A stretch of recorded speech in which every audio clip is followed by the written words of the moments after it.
Hello, BookTube. This is Aaron from Aaron Read a Book or Aaron Read a Book, and I've got a Christmas Eve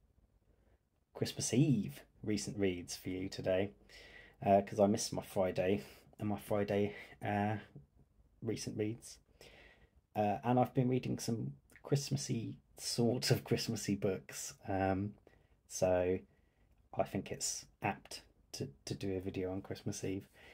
Um, the first thing I think of when it comes to Christmas is food, of course, because I am a glutton. So, what better book to read than The Glutton by A.K. Blakemore? So, uh, this is the second book by A.K. Blakemore. She wrote this book a couple of years ago, The Manningtree Witches, which did really well for a debut novel. And I was interested in it because I grew up near Manningtree, and the Manningtree Witches are it's just an interesting sort of time in history, in local history. It's similar to the Salem witch trials in America, but we had the Witchfinder General. But I really enjoyed that as a debut novel, and it sort of had shades of Hilary Mantel, because A.K. Blakemore is a poet originally, and they write very poetical uh, historical fiction in the same manner as Hilary Mantel would, quite spare but beautiful. So, The Glutton is also based on a real historical figure, and this I don't know if this is the right pronunciation, but it was a man during the French Revolution called Tarare or Tarare. I don't know that, but I'm going to say Tarare. And he had some. This is only loosely based on the real story, but it sort of has the spirit of the real story. He was a man who suffered a sort of brain injury. That's one explanation for it anyway, and then became seemingly endlessly hungry, and would in real life became sort of a showman who was sort of carted around and made to eat loads of disgusting things in front of everyone. Uh, and in this book, Tarare is dying in hospital, seemingly from eating a golden fork, and he's sort of recanting his life to a nun, and it's a very sort of sad life because he's quite a simple character. He's a French peasant. He's not been treated very nicely by his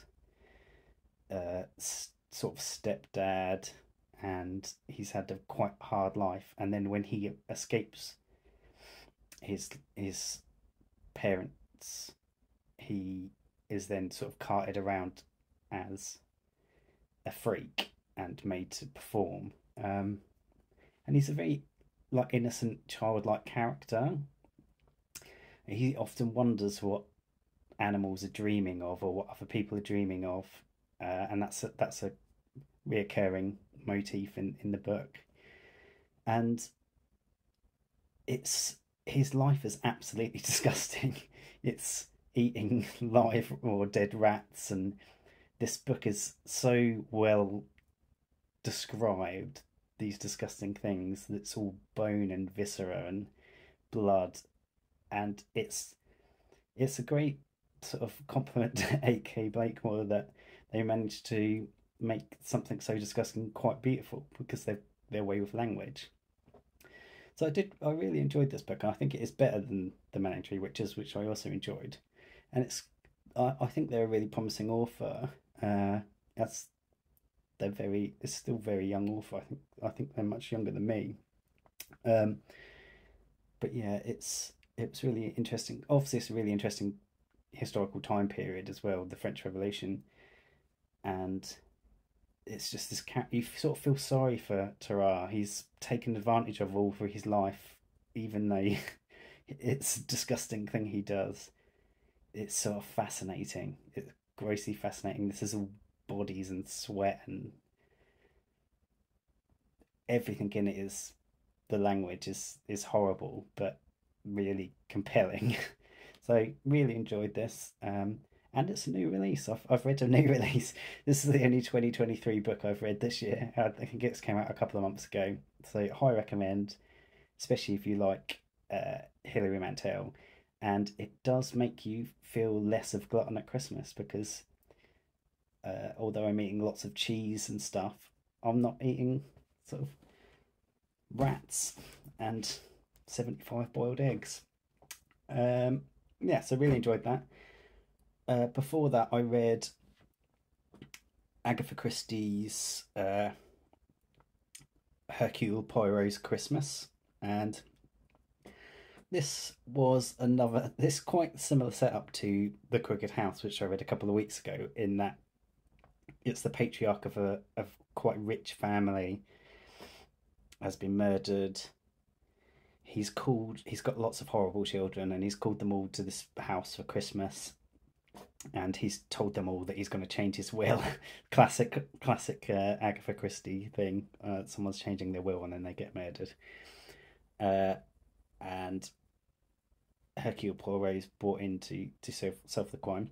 Sort of a middling Christie to me.